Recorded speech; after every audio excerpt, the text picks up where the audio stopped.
Coming at you from the frozen tundra that is East Central Alberta, Canada, streaming live on YouTube, Facebook, Float, Odyssey, Telegram, Twitch, and sometimes the Prepper Broadcast Network. Welcome back to the workshop where we create community, find freedom, promote preparedness, and share success. I am Toolman Tim, and today is October the 8th, 2022, and this is episode 181 of the Workshop Podcast. And we're back for another roundtable discussion. We have a new face. We have lots of faces. About an hour and a half before we went live, I wasn't sure if we'd have any faces. And then everybody's like, hey, I'm all going to be here. So, and Hunter might even be here. We'll see. Well, at least he'll come in the chat. So how is everybody? I'm great. I'm a lot better now since I spent most of the day putting a roof on. Nice. How about you, Nate? What'd you do? We're working on the rabbits this weekend, and then we got all those guys in the shed. I've been talking about it here and there. We got the water all piped in, got the feeders all set up, moved the rabbits in. Unfortunately, I messed up one of my buck's foot, so I got to look into that and see what the deal is with that. I think he's ripped a nail out. Oh, shoot. But we'll figure it out once we get going a little further. And then last night, I did a little bit of a live stream for about an hour. So, yes, I'm excited about that. You want to tell us a bit about it? I'd like you plug the hell out of it, man. What are you doing? I think it's pretty neat. Sure. Yeah, I set up down here. It was about 8:30. Of course, after the girls go to bed, get them upstairs so I can just come down here and play. And then I have my HF ham radio down here, and I was able to pipe the audio into a stream. And then live stream the ham radio crash course net that I check into every Friday night. So usually I'll go check into that and then sit down here, listen to it for a little bit. So might not be the same thing every week, but it'll be something ham radio related as I check into that net at least. Nice. So, but the channel is Two Chicks Homestead. That's the name of our podcast. For Erin and I, you'll probably mostly see me doing live streams. Not sure about Erin yet. She's got to work herself up to that. So and then we got to get rid of the kids for a couple days so she can come down here and do it, or else we're going to have all four of us on the live stream. I think that would be kind of cool. Yep. So Erin will do good with it. So what are you looking to turn it into at some point? It's definitely going to be a little bit of ham radio. We'll probably talk a little bit about what we're doing. If anybody has questions, jump on and ask us. If they listen to our podcast, they can jump on and ask us some questions, or if anybody a little bit of ham radio. has questions. Sorry. If anybody has any, but if anybody has any questions on ham radio, that's the best way to do it, because I can sit down and show everybody how to work HF and show the system that I have here. It's a nice radio, decent antenna, and I'm centrally located in the U.S., so on 40 meters, I can hear pretty much the entire country. It does pretty good. So, and if I eventually get my HF privileges and set up the gear I already own, you and I, I'm sure, could at some point make some contacts, couldn't we, between each other? Oh yeah, absolutely. Yeah. I would think nighttime. You and I, what are you VE6 up there? Yes. Okay, because I can get. You got a guy, Rick in Calgary, VE6CQ. Nice. Usually I can get him on 20. Okay. So how cool would that be? Be able to talk? Because we would, as the crow flies, how far apart would you and I be? Would have to be, well, let me see. 24 hours, so I would venture. Yeah. So 1,800 miles, something like that, maybe? Yeah, we might be in a skip zone, but I mean, it's worth a shot. We can make something work. Cool. If anything, we could do JS8 call, or like the text messages back and forth, or FT8, or depending on when the bands are up or down, we could do 10 meters or 12 or 15 or 17. Oh, it'd be fun. I'm looking forward to it. I just gotta maybe this winter. We'll see. I keep making excuses. I would love. I have my. What are the basic, so I can do 2 and 10 meter or whatever, but not, I own all the gear, and I could, if I needed to, not that I ever would, but I could do HF in a pinch. But I need to learn it all first. And Nate's really good, so he'll help me with that. Yep. I'm on extra class. I've had my extra for about since March of this year. Nice. So, been licensed for about 2 years now. And just so everyone else knows, we play a game on Fireside Freedom that every time Nate mentions the word ham radio or anything to do with ham, we take a drink. So, Yep. Just in case you're wondering. So, how about you, Rachel? How you been? Oh, I was gonna say, how many drunks do you have? If every time he mentions that, you have to take a drink.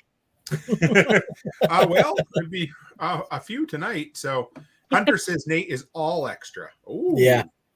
Ooh. Yeah, there's a lot of extra to me here, so Oh, buddy. Hey Nate, how much different is it now that they changed the licensing this year? Is it more difficult or easier or about the same? it's easy. You're talking for technician? Yeah. All right, so last time I took a technician test was 2 years ago. Right. I made a statement to the other Fireside creators that if they go get licensed, that I'll do a week on ham radio. And I decided to just take the technician test, and I got 91%, and I haven't seen that test in 2 years. Nice. I haven't found any solid information on it, so I was wondering if you knew how it was since they changed it. Your best bet is ham radio 2.0. Does a general class or a technician class. And if you hamstudy.org is your practice test. You run through those, score at least 70%, consistently. And when you're scoring consistently, then you're ready for your test. So, and Pimpin' I see that ham radio does not require Morse code anymore. So, thank God. Yeah. Yes. So I'm learning it because I want to, but it does not require to test right now. I would actually think that's a good thing to know, just because so few people probably know it. Yep. And Morse code always gets out. It's the original digital. John Pugliano is a big fan of it too, of course. Yeah. What does he? I forget what he uses those low-powered radios to get. What do they call that? Long ways out. He was working HF at the workshop. Yes.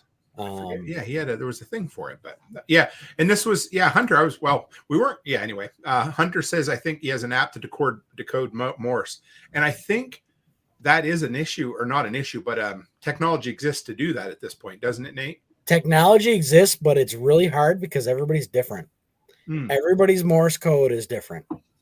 It depends on your pitch. It depends on your speed. It depends on how long you have your dits and your das.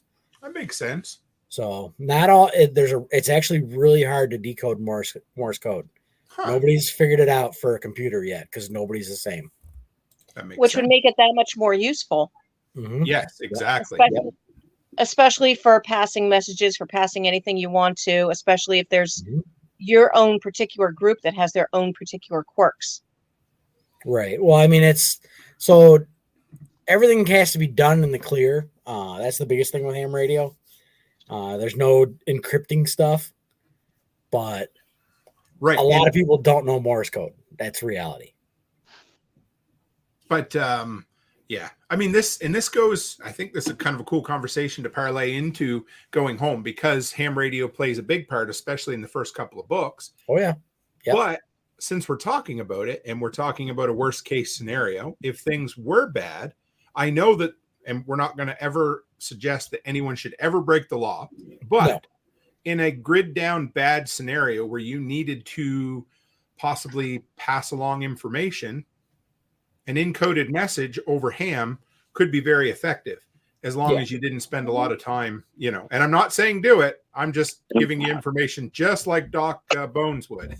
In certain situations, there is no law, right? Yes, exactly. Right. Morse code would definitely be a good one. Or if it's not 100% grid down, WinLink would actually be really good, because WinLink is email over ham radio. And I can... Yeah, no real... I mean, you can send a message, right? I mean, doesn't really matter what the message entails. Is that at that point, or Correct. Yeah, I mean, I can send you a full blown email off of WinLink, and it would not be using the internet. It'd be using the internet to get to your end, But if your radio could hear my radio, I could still send you that WinLink email. Could you and I send WinLink through HF without an internet connection? Yep. Okay, cool. Oh, I like that. Oh. And then, yeah, here we go, right here. The chair is on the table. Yep. The chair is up against the wall. Yes, that comes later on, doesn't it? We haven't got to that yet, but that does happen. And you could always use Jack's method of a page in a book with a certain character on a certain line, and that kind of thing too. Yep. So I love that old timey stuff. So well, let's start. We have John Palmer. I know you got your mic muted, but if you can hear me, he is our brand new person here. So he said he read you've read three times through, have you, John?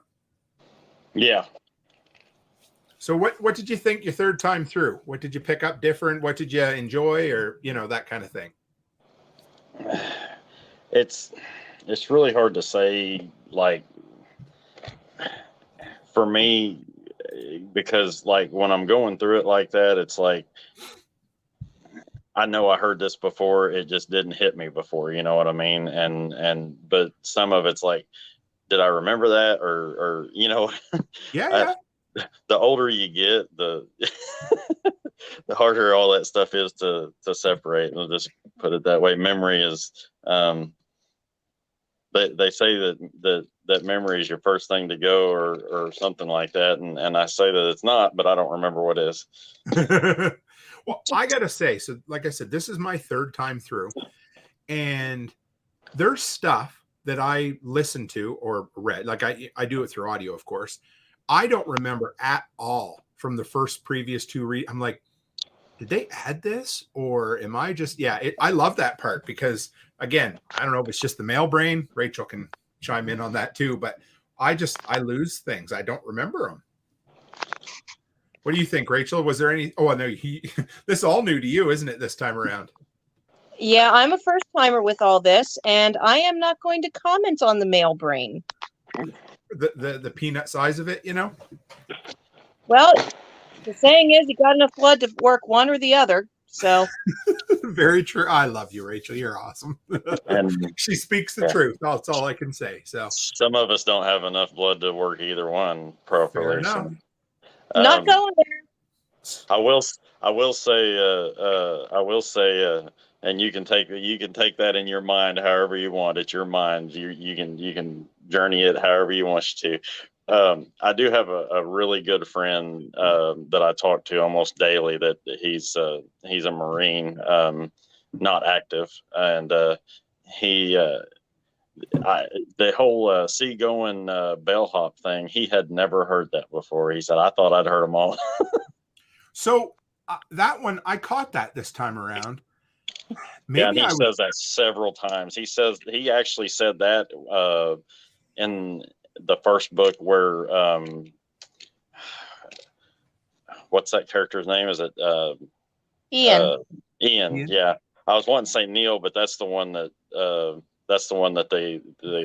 was the DHS guy trying to blend in. That Mike broke his neck, right? Yep. Yeah. So okay. I'm just going to have to say it. I didn't quite get the joke. And maybe, I mean, I know what a bellhop is. I know what it means to be seagoing, but is he just calling him useless? Is that the idea? They're just calling him basically like, because, technically, so the old joke is that you want to get, the Marines go each time, call him a Navy boy because they're a department of the Navy. Of course, their response is always going to be, okay, yeah, but I was in the men's department or the men's division of the Navy. And it's, of course, my joke to my buddy has always been like, okay, but it doesn't matter whether you're pitching or catching. It's all the same game. And it's disgusting to me. Fair enough. Hunter says, and Hunter knows he has lots of experience. Says Marines are, this is not my opinion, but he says Marines are useless on a boat. Fair enough. Well, my buddy says that he always appreciated the Navy. They're like the Uber for the Marines. So they get them where they need to be. But Marines get to take cruises. Fair enough. Yeah. They get paid to take cruises. So what'd you think, Rachel? Did the book go where you thought it would go? Were there any surprises? Well, I had no idea about the forest fire thing happening. The end of the other one, I shouldn't say the end of the other one, but in the other one where they took over the camp without a single shot fired. Sorry, It's been a long day. That's all right. I love the way they just took it over. They went for that whole confidence thing. Yep. And confidence can get you through so much. And this is just proof as to like how far it can take people sometimes. Because I could totally see that happening in real life. Well, there's an entire Reddit subreddit. So if you follow Reddit, they have everything's broke down into different communities. And there's one called Act Like You Belong. And it's basically people going places they're not supposed to be by simply acting like they're supposed to be there. Whether it's by wearing a high-vis vest, or I've seen guys carry a ladder into a restaurant and they weren't supposed to be there and they just went all the way through, did whatever, because they acted with confidence and they went where they weren't supposed to go. And I enjoyed that. And I don't know, I didn't realize it, but you know, when they were starting to load everybody onto the bus, the DHS people, they were getting rid of them. The leader of the DHS there, I can't remember his name. Does anybody remember? What was it? Was it Taggart? Something like that. It doesn't matter. Anyway, I don't think he realized Tabor. Yeah.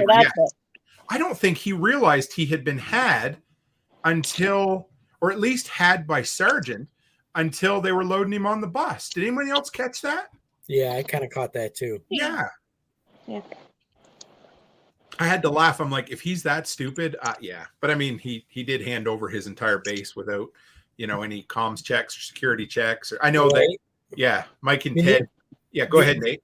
The only shots fired were into Sarge's hip. Well, false hip, but well, and then one to Sarge, one to Eric.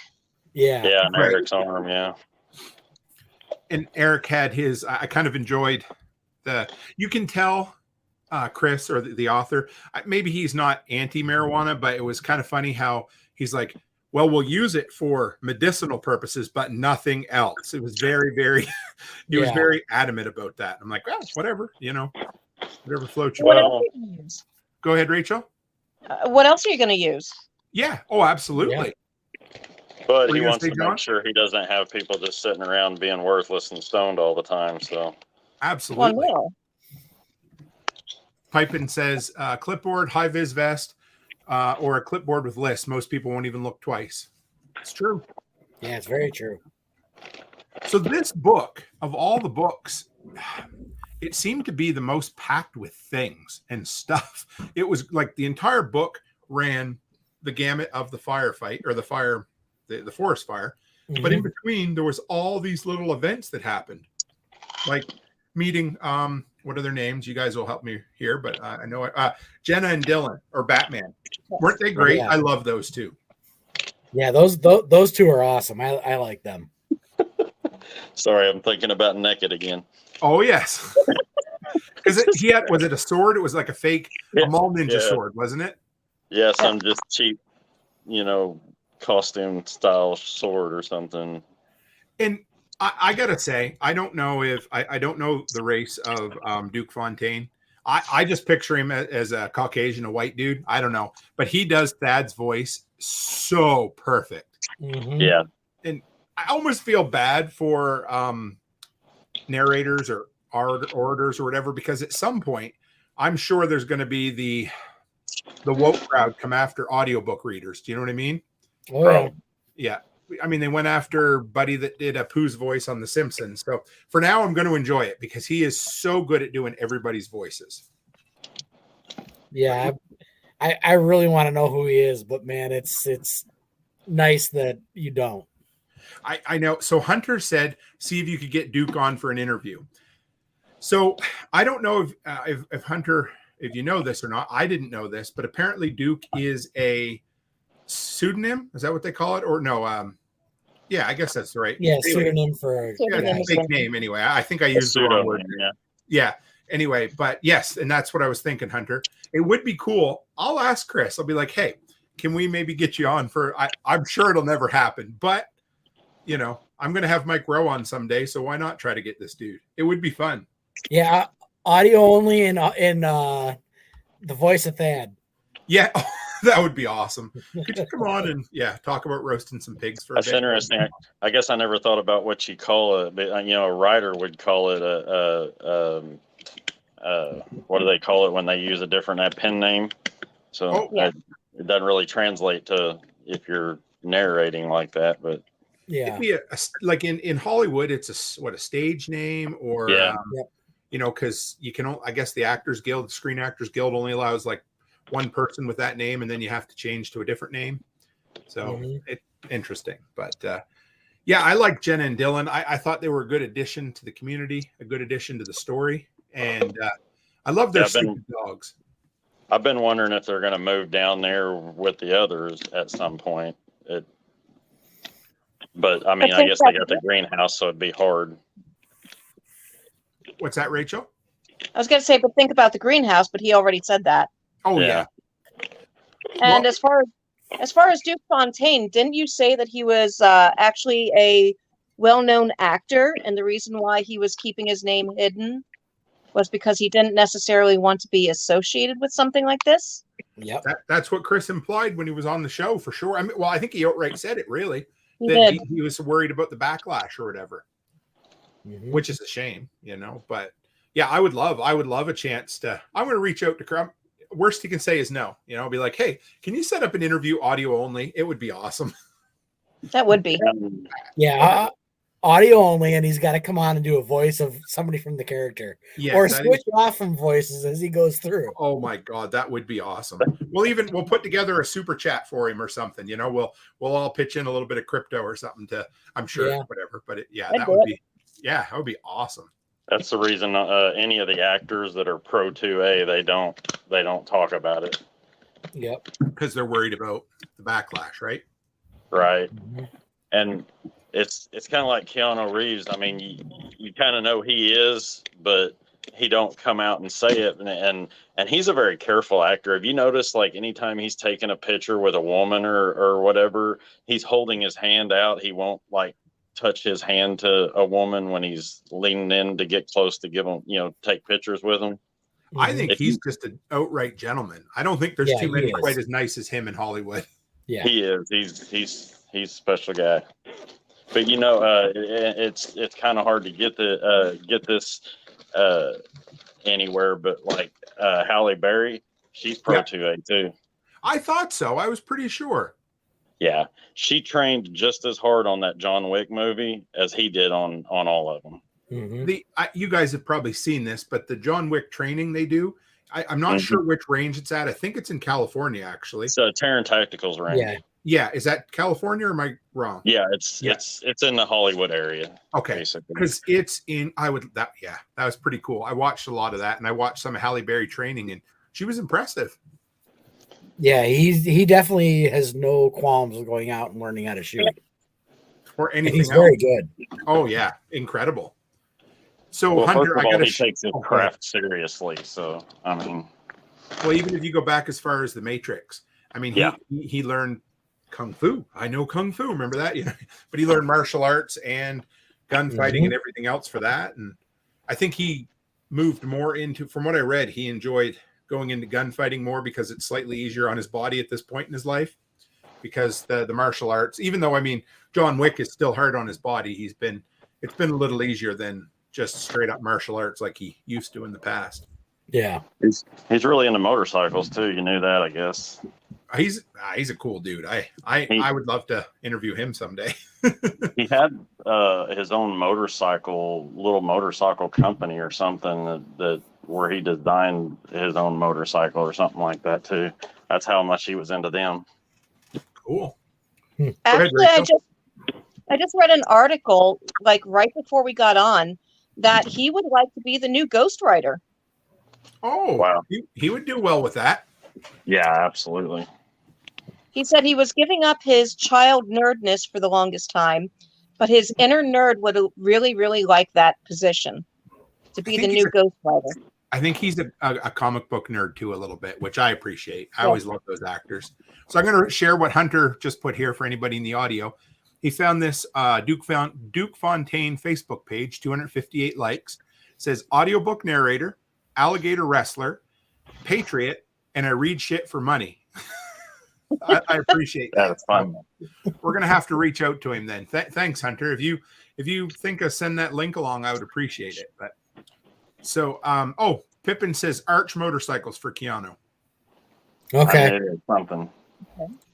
So since we're on the topic of Jenna and Dylan, we might as well keep following along with that. But so I love when the dogs go there. The dogs are characters in and of themselves, and I'm a sucker for dogs, as you know. So I enjoyed that. And then they found them, and I love that he talked about mead because that's something I don't know. It's one of the lesser known alcohols, you know. Right. Anybody made mead before? Nope. No. I drank it. This is for you. Oh, there for those on audio, there's a very sleepy dog on the screen right now. Hunter's made mead. So I bought 2 gallons of honey this year, and one of those gallons is going to be put up. Oh, there's another doggy. Another gallon is going to be put up into mead. So I'm going to attempt that this year. So I'll report back and let you know. And has anybody, since we're talking about bees, it seems like I've seen a rise in popularity on bee pollen this year. Has anybody seen? Maybe it's always been a thing, but I've noticed everywhere people have been talking about it. Yeah, I've noticed that too. Okay, good. It's not just me because I was at a farmer's market yesterday, and the lady that was there, she does bees and she has like beeswax candles and lip chap and all that stuff. But she had pollen this time, and so I asked her, and apparently she says it's high in protein. Has anybody heard that? I don't. It seems. Yeah, I don't know. It was expensive. It was, it was a little bag of yellow powder. It looked like drugs, and I think it was $60 or something for a Ziploc bag full. So wow, yeah, might be a lot of work. Taking a Q-tip to the bum of a bee every time. Get that. Yeah, it seems like a pain in the butt. Yeah, real pain in the ass. Sorry, guys, that was so good. Yeah, Hunter says not more than normal, but who among us is normal? That's true. I also was at the farmer's market yesterday. I'm going to go on a tangent. And I met a lady there about, she had a freeze dryer. She was selling candy. And I'm like, oh, so what kind of food have you freeze dried so far? And she kind of looked at me like I was weird. It's like, no, I just bought it to freeze dry candy and sell it. I'm like, remember, Tim, not everybody's a prepper. You need to stop. Right? Yeah. I was like, so what kind of food have you put up? What's that, John? I said, but everyone should be. Mm-hmm. So we that is such short-sighted thinking. She's paid for 2 of them with her candy. I know, it's crazy. Yeah, it's not hard. I mean, we've made $300-400 on ours so far. I was gonna say, as long as you're making money, I mean, yeah. Oh yeah. Well, Ryan's coming on the show tomorrow. He's had his freeze dryer for 5 years. He paid for on his first order because he got it for free. He won it in a contest. Nice. But he's done everything with it. He's doing these specific breed of apples that are only in Washington State, and he's freeze drying them and selling them. So yeah, they're kind of cool. But all right. So real quick, I see Hunter in the comments. Yes. What did he say? All excited about the freeze dryer. Oh, so we have a freeze dryer. We have the Harvest Right medium. It is currently on a semi truck headed back to Harvest Right. But that's fine. It's a warrantable item and it needs maintenance. The cost is there, but have you gone to Costco or even Amazon and looked at buying 6 months of freeze dried food? A freeze dryer is cheap. Yeah. And I know I bitch a lot about being Canadian, but it's even cheaper if you look at the prices in Canada, because beyond just our how we always have the 30% increase for the cost of the currency. We're at about 50% premium on all like Augustin Farm stuff. You remember when John had the big sale on Augustin Farms? Yeah, we were about 50% more than that. Hey, there's my buddy Wendy Schaffner. I almost called her Schaefer. How are you, Wendy? Haven't seen you in 5-6 days. Self-Reliance Festival. So, but yeah. So all right, Jenna and Dylan. So they're pretty cool people. It almost felt like Chris or the author had wrote them in so that there would be more options and more things on the go, which is cool. I don't mind that at all. But let's get it out of the way right now. Let's talk about the dirtbags. I call them the pedophile group. That the little Pied Piper guy that had all the kids with him, and they started showing up to Jenna and Dylan's house, uninvited, asking for food, basically demanding food, and then making crass comments about Jenna, which makes it all the worse because she has MS. Yeah, there and Hunter. So actually, well, we'll get to this in a minute, but he said MS made me think about preconditions. So then they continued to show up, the old man and two young guys. Who wants to describe what happened? I bet Nate. Am I just rolled? I vaguely remember this part, so it's been a little while since I've listened to the book, but I do. It involves zip ties and a hammer. Does that help? Yeah, vaguely, yes. I know it was interesting. You want to talk about it, John? Yeah, go for it, John. Oh, yes. Go ahead, Rachel. Go ahead. Since I'm the new one to it, and I probably read it more recently than any of you guys, Sarge and I believe it was Mike found out about what was going on and them terrorizing them, and Sarge and Mike went out and, you know, basically staked things out after Sarge got his ever-beloved cup of coffee from them. Because, you know, Sarge has to have his coffee. That man loves his coffee. Oh, my goodness. He does. And after the staking things out for a little while, the pedophiles showed up and started badgering them and talking shit to Badman, and they came out of the woodwork. So, do you feel Oh, go ahead. I was going to say, then came in the zip ties and the mini sledgehammer. Do you think Sarge showed restraint? He showed more restraint than I would have, because I wouldn't have wasted the time. I'd have just shot him and been done with it. There's so many instances like that where I am even worse than Morgan is on that. It's like, freaking kill him already. Well, that's okay, because Sarge is a dark dude. And if Sarge was on the other side, he would definitely be a villain. There's no getting around it, because he has I want to say he has no conscience, but he does look out for the people he cares for. And he just is absolutely convinced he's right. But there's a line when we'll talk about this in a little bit. Who was it, Mike or Ted, that snapped? Was it Ian? Mike. Mike. Okay. So Mike snaps the guy's neck, and one of the, what's the guy? He's from the, oh shoot, you know, he's the leader. VHS? Yeah, no, not VHS. I failed the leader of the guard unit. Yeah, the guard unit. He looks at him and he's like, "What the hell's wrong with you?" And Mike's line was something to the extent of, "Your government spent, or our government spent, a ton of money making me this way." And I felt like that was a little bit of Chris kind of saying, "This is what it is. No matter what you can do, it's the reality of it. And here's my opinion on it." Because he's not wrong. I mean, these guys are just doing what they were trained to do. And on the people that it deserves to be done too. Absolutely. What's Sarge's favorite saying? Some people just need a killing. Some people just need to be killed. Need to be killed. Yep. Yeah. So that was exactly what he said at that point too. That being said, why do you think he showed the restraint? Do you think he was just having fun? Do you think he decided he didn't want to deal with the guy that's on top of him because he's always busting his balls, or do you think he just felt like he shouldn't kill him at this instance? How many kids were on the back of the truck? Well, I don't think there was any. Oh, you mean earlier? Because they weren't living when he came to Jenna and Dylan. So, but Sarge didn't know about how many there was or how many other people there were. He didn't know anything about how their people. But I just had this strong feeling. And after Morgan talked to him about him, and he almost kind of put it out there that, because he said he got this creepy vibe from him, like white van creepy, and that's the thing. It's like, I got that strong feeling that they're just pedophiles, and they were rounding up, women and kids and abusing them. And so that was all playing into my thought patterns. Like, they didn't deserve to keep, consuming oxygen in my mind. I get it. And maybe Sarge thought this because, I don't know if it's in this book or not, but you hear that line every so often, there's worse fates than death.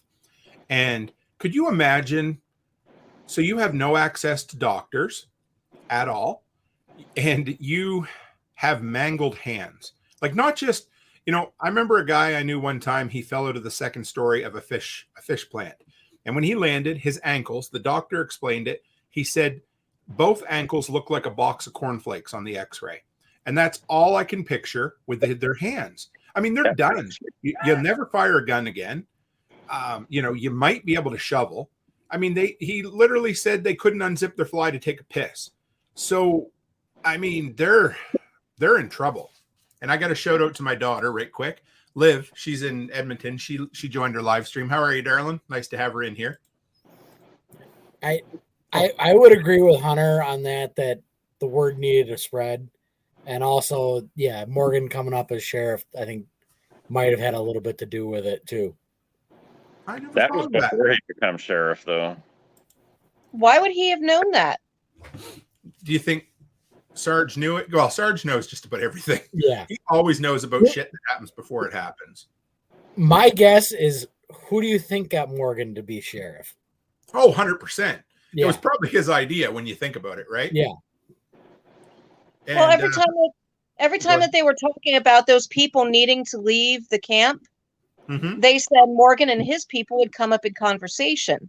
So whether or not Sarge would have said anything, they were high in everybody's minds because everybody already knew what he was doing.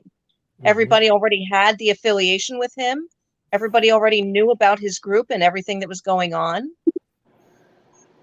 Absolutely. So Hunter says there's conversations off screen, and I get what he means. In other words, there's all this behind the scenes stuff that's either implied or we can guess at, and maybe we'll have to go back and make a list of questions for Chris when we have him on again at some point, because these would be the type of things like, how much does Sarge really know? And still say, oh, go ahead. Next one could be, hey, we're halfway through the series. Let's have him back on. I'm sure he'd come. Yeah. I would love to see a prequel series of Sarge. Wherever his life took him beforehand, that would be a lot of fun, I think. Yeah, definitely got to see him as the poacher out in the Everglades. Yes. And even leading up to, it would be fun to follow him and to see some of the political shit that happened that caused whatever happened, to finally find out what all that was. I would love, that would be fun. That would be neat. So, so we had Jenna and Dylan and the guys that give me the willies every time I've read that. That scene stuck with me almost as much as in 1 second after the nursing home scene, because that really sticks with you too. But there was something just brutal about having your hands zip tied to the front of a vehicle and nailed with a mini sledgehammer, and not just to say the bones broke, but they were bleeding and blood vessels were burst. I mean, it's nasty. Hamburger. Yeah, hamburger. Hunter said, and about Sarge knowing stuff, even the captain called and said that he needed Sarge to contact his contacts. Yeah, I don't think we have any. I think we all agree that Sarge is in charge. You know what I mean? When it comes down to it, he knows how to play the political game and all that. But when it comes down to it, what Sarge wants, Sarge gets. Yeah, and I guess it kind of alludes a little bit to that in the next one. I was remembering, where some of that comes into play with him and Morgan and the ones that he's in contact with higher up the chain. Yes. In the next book. Yeah. We won't ruin it for Rachel, though. No spoilers, John. No spoilers. That's all I'm going to say. So let's slide back, because this is the episode where Jamie, or the volume where Jamie gets her comeuppance on Singer, correct? Yep. I think so, yeah. So let's talk about that, because that Jamie, she puts on a tough show beforehand, and you think she's tough, you're not really sure, but when she gets into that fight with Singer, a fight for her life, that's pretty cool. I loved it when Singer got the old knife twice through the ribs. She deserved every bit of that. Like, she was left alive too long. She was just one that absolutely, she's one of those people that you give her a little bit of power and she just completely just uses it to make people's lives freaking miserable, and that's as low as you can get. Even, I mean, it's, if she were Canadian, this is for you, Chris Dixon. If she were Canadian, she would work for Canada Post. Let's just leave it at that. So, what were you going to say, Rachel? Please tell me that at some point, Jess and Fred and Mary find out that Singer got hers. Just please let me know that. I really, really want to know that they got to know that the bitch got shanked. That's got to come out somewhere. I don't remember the next one. I gotta say, I don't remember them explicitly saying it, but I think it's implicit. I'm sure. Now that Jamie is going to be living there with the rest of them, I'm sure that's going to come out somewhere. And the fact that, I mean, Jamie, literally everybody that ran into Jamie for the next 2 months is like, what the hell happened to you, girl? So all it would take would be that conversation to happen in front of Jess and them, I'm going to guess. But not sure. We could be wrong, but I don't remember them specifically ever saying, and it's a shame he didn't, because that would have given him a little bit of closure for sure. Yeah, I don't remember it either. But it was funny to hear them making fun of Jamie about halfway, a little bit after that, as they're getting ready to start fighting the fire. Just don't. just don't. Just go away. No. It's here. I thought it was cool, the Neil guy that they broke the neck of. I thought it was cool they brought that full circle, because he was the dude that was in the stocks in the first, when they built the community stocks, and it tied back to the sheriff too. Yeah, I thought was pretty neat. I was surprised that actually didn't get brought up to Eric, because Eric was the one that was kind of looking cross-eyed at the stocks, or you know what I mean? Like he didn't know what to think about that. But if he would have known who they were actually built for, I think he would have. Which he's already kind of figured out that everybody living there is all right, but that would have absolutely put that to rest for him to know that. Yeah, that's who that was built for. No wonder they built them, And I know Eric. He was good to Jess and all of that, but he was on those teams that went out and brought stuff back too, which you don't want to judge the character per se, and I know it is what it is, and everybody had to do what they do to survive. But as far as all the people that joined them, he would definitely be one of the more morally gray individuals. We'll leave it at that. But he was just going out on scavenger hunts, though. He wasn't like going out terrorizing people like Neil was and things like that. No, that's true. But he was on those bus teams where they would go in and shoot people and take their like there was one guy living in was it a school or something? They went in and shot him, drug his body out just so they could sleep there for the night. Mm-hmm. So I know everybody had to do what they had to do, but yeah, just sucks.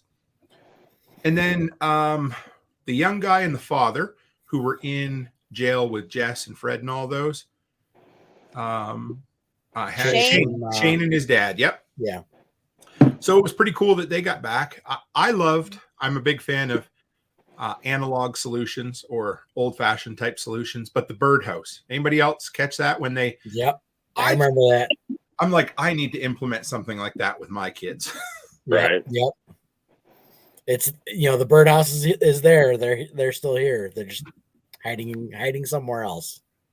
Anybody else ever seen a solution like that or thought of anything like that to put everybody on the spot?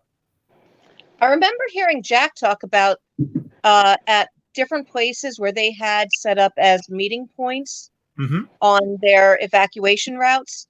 There was a certain thing that they would lay out to let somebody know if they were there or not there. Like a Pringles can. Yeah, maybe it was a Pringles can, wasn't it?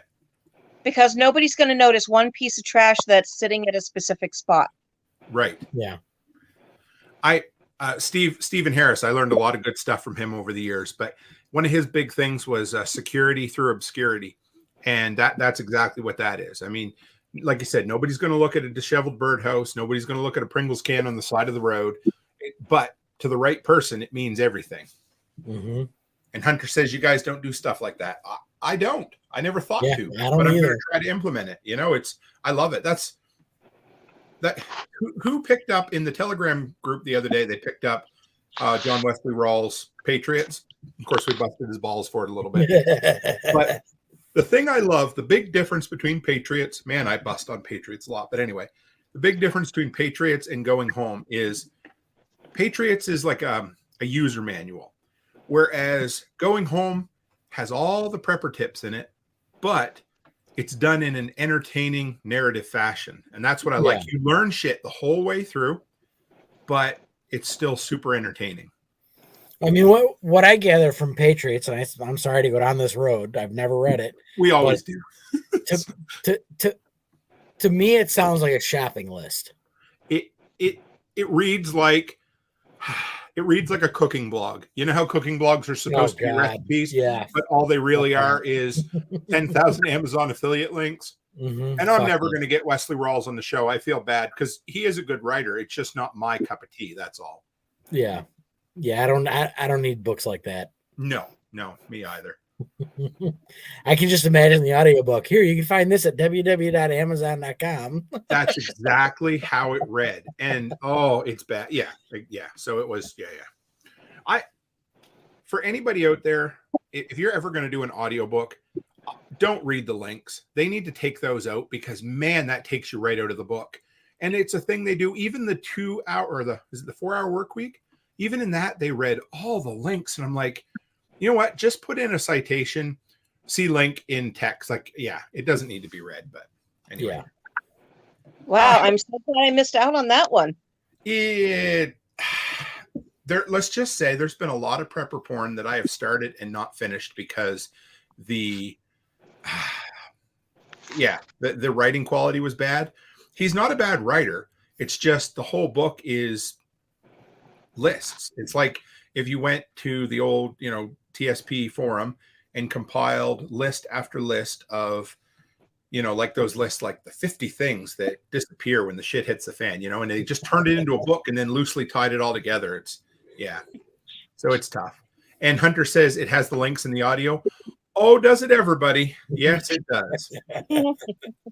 So how about, there were 2 good break-ins in this series or in this book.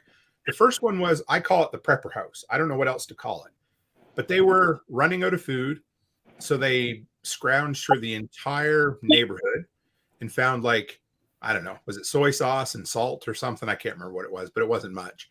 And then they came across pepper everywhere. Yes, pepper everywhere, which, hey, whatever. Nutritionally, it's not great, but, Got flavor something.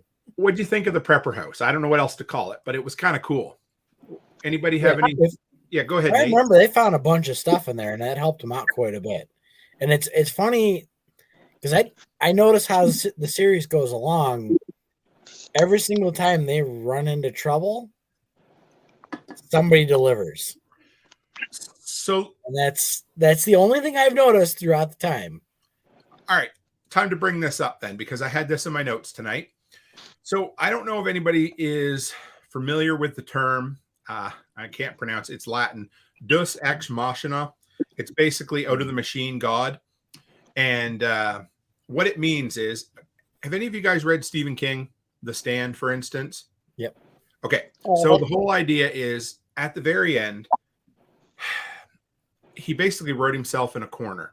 And in order to fix it, the literal hand of God comes out of the sky, grabs the nuclear bomb. I mean, it was, everybody calls it the hand of God. It's a writing cliche, but he literally brings the hand of God down, grabs the nuclear bomb, and explodes it. And so what that is it's Latin for God out of the machine, or the hand of God solves an insolvable problem. So what happens is, and again, it's not a slight on Chris's writing. It's just what it is. The forest fire was a perfect example of that, because they fought, and they lost. And then they fought. And all of a sudden, a rainstorm out of nowhere, right? So it's like, it ruins or it cheapens the stakes of the story just a little bit to do that, because you don't allow the characters to come up with a solution. You just basically allow the plot armor to allow them to survive. Does that make sense to anybody? Right. Well, I mean, this was the hurricane that came through, right? That put out the fire. Yeah, I mean,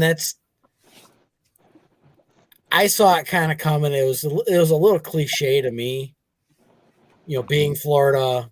Yeah. But earlier in it seemed like it was too early in the year for hurricanes to come through.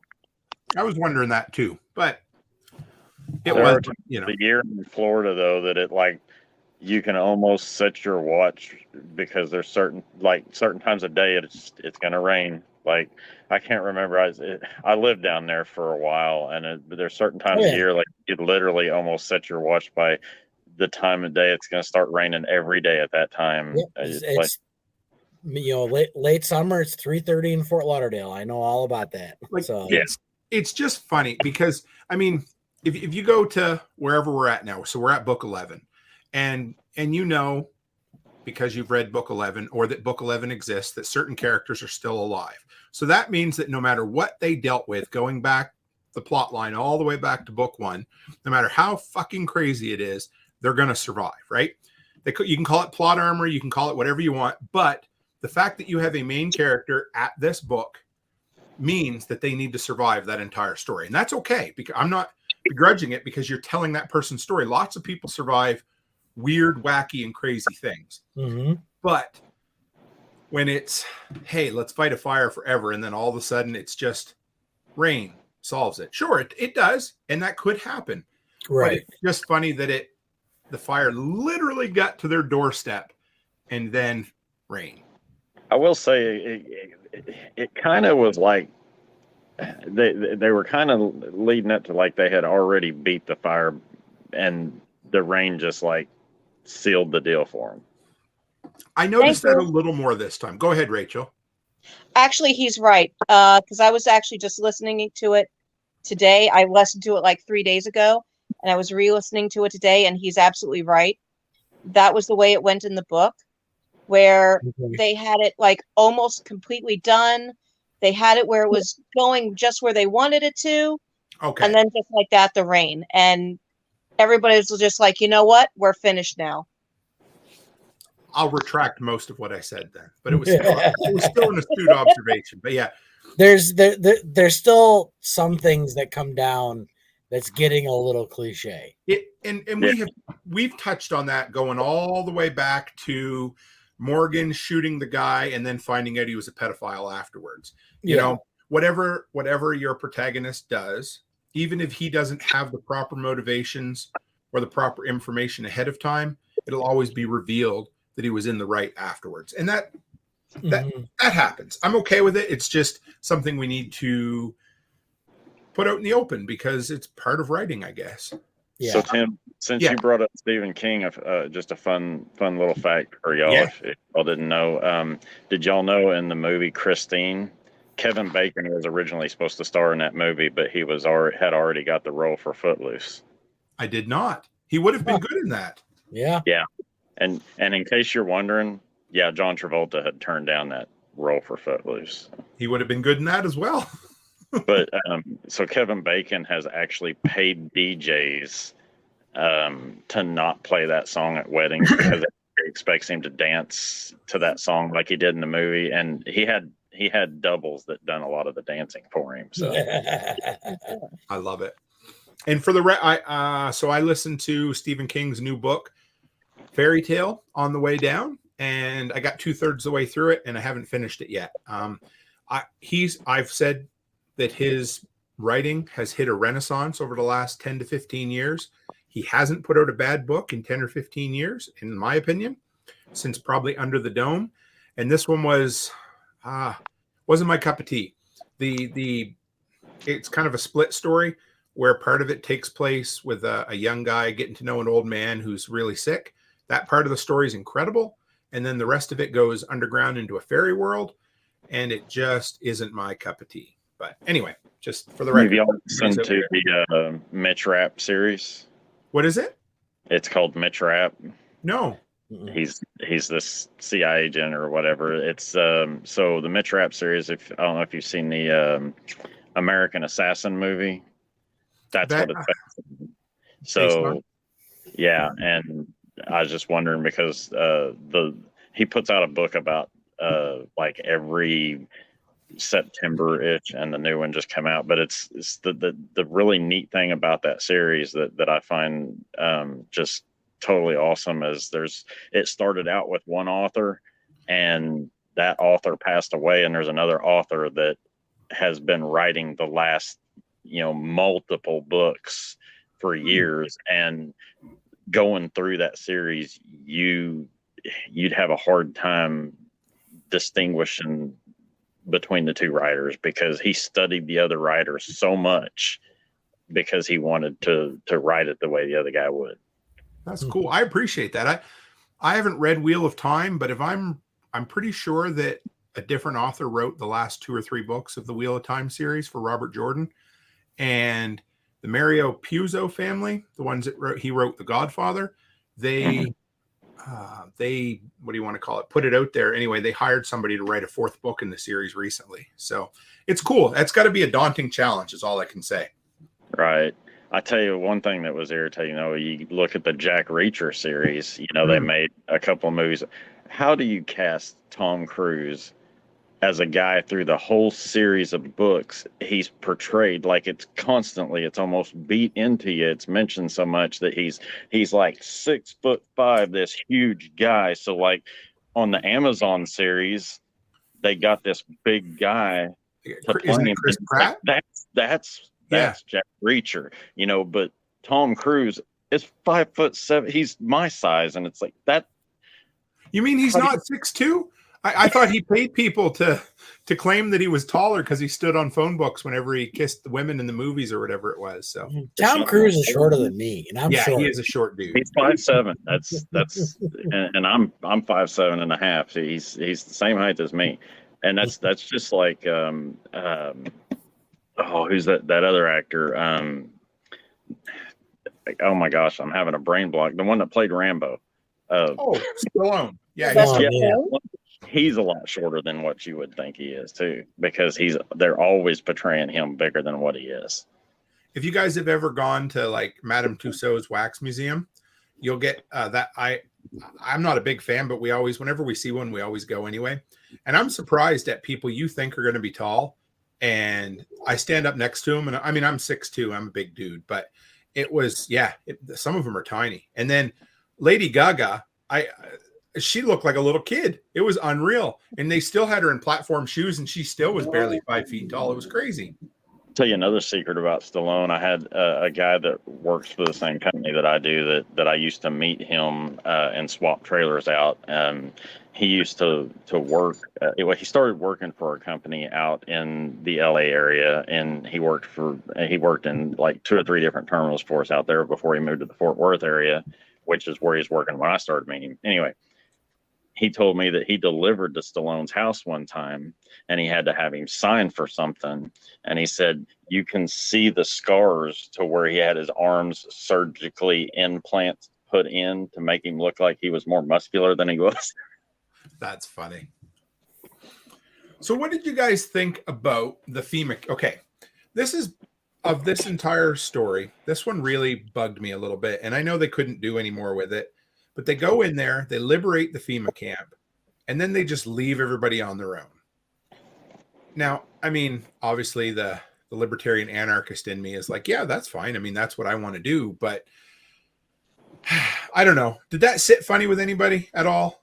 That's satisfying to me, because I am so sick and tired of all these people that are so self-important and just act like everything should be handed to them, like they're entitled to freaking everything and shouldn't have to freaking, go out and get their own. I'm so, that is so prevalent in our society anymore. And it just, every day I'm dealing with that. And when you drive for a living and the traffic that you have to deal with, it shows up so prevalent in that it's just, I don't even know how to describe it to y'all. That's okay. What do you think, Rachel? For 12 hours a day. Hey, Hey, John, if you think that's great, try being one of 2 women working in a warehouse with about 200 men. How much entitled male bullshit? Can you And imagine? the other lady is this tiny little. Now I'm like 5 foot nothing. She's smaller than me and very petite. I'm a big girl. I intimidate some of these guys, and Love it. I still got a bunch of guys that are like, "Oh, well, you mean you're not going to go do this for me? You mean you're not going to go do that?" And then I end up finding out they went running to management because I'm not waiting on them hand and foot like they're a fucking child. Isn't that awful? Would you make me a sandwich already? Just here, bitch. You will not be the first person this week that I threatened with a broomstick up their ass. I mean, No, seriously, women in my industry, you can just only imagine what they have to go through because my industry is so male dominated. But I don't care if you're man, woman, or a freaking cat or an orangutan. If you can do the job, do the freaking job. Just don't ask me to freaking do your job for you. Thank you. At least they probably don't get bothered by the lot lizards as much as you would. You would be surprised. I suppose, yeah. Go ahead, Nate. yeah, I mean, it's all right. Sorry, I lost my train of thought. What was it again? We're about the FEMA camps and the people who got left behind. All right, thank you. Entitled jackasses. With the FEMA camps, I mean, the way I see it is you have every opportunity to learn how to do this shit. Right. Yes, it's hard. Morgan's had a hard time doing this stuff. His family's had a hard time doing this stuff. But he took the time ahead of it to prepare himself. And if you're not going to think about, what can go wrong and prepare yourself for things that can go wrong, you got everything coming to you. You're in a FEMA camp. Yeah, you want to be there. Now you're free. Sorry, figure it out. And it's like someone said, as long as they're willing to help themselves, he's willing to help them. But if you just want it handed to you, sorry. Right. And they're in no worse position than they would have been before they went to FEMA camp.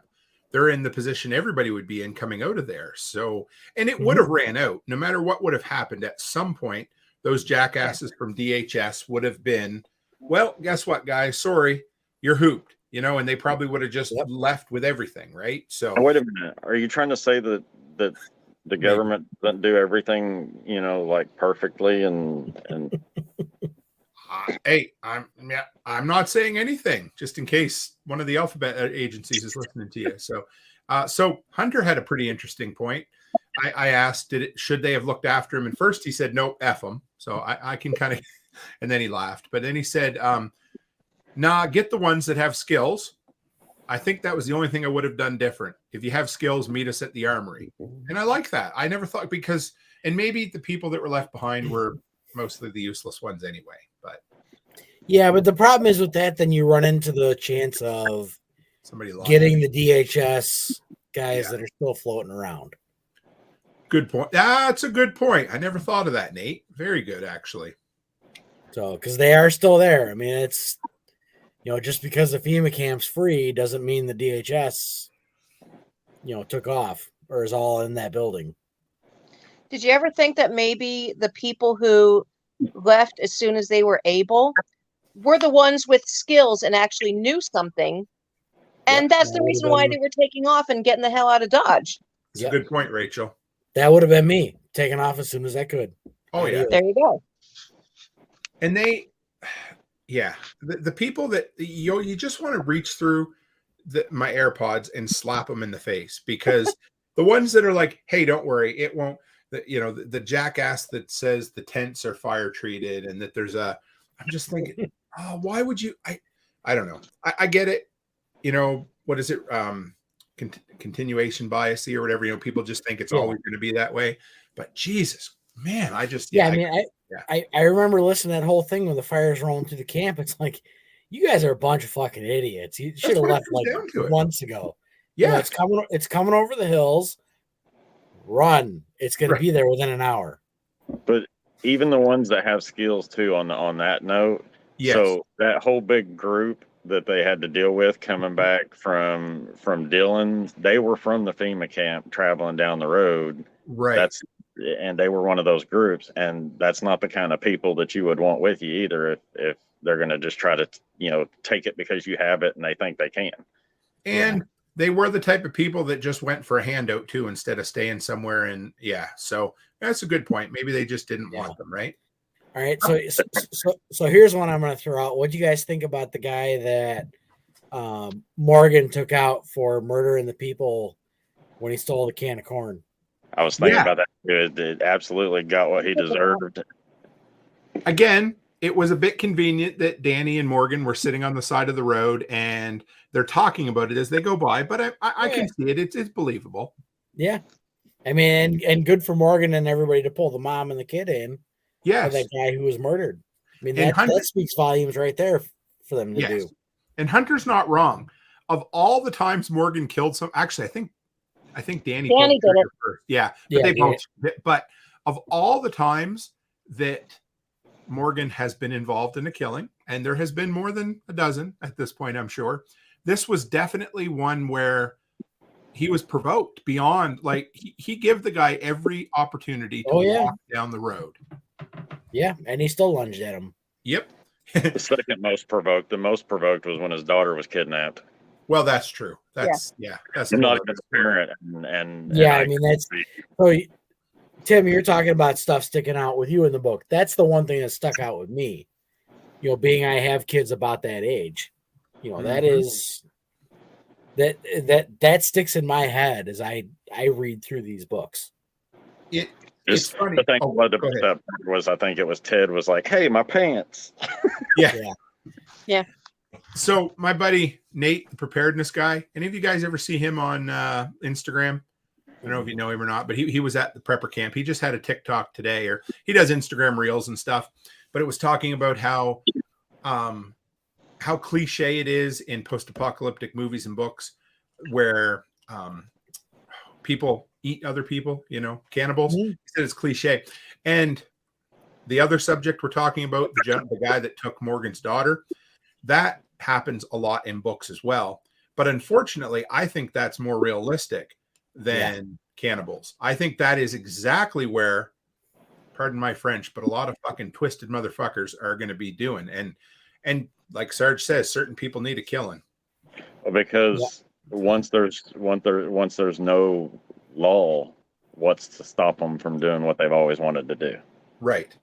Mm-hmm. And so I would have zero issues with doing exactly what Morgan did in that instance and other instances too, because again, it's either outright said or at least implied, like this group of people, what was it? I don't know how many, I think they said there was 8 or 10 of them, and they had all those kids with them. I don't think they kept the kids for work, right? So there was actually more of them than there were, as I recall, in Morgan's group, because I believe one of them mentioned that when they had come down in there trying to look for a place to stay and they had to run them off, there was actually more of them.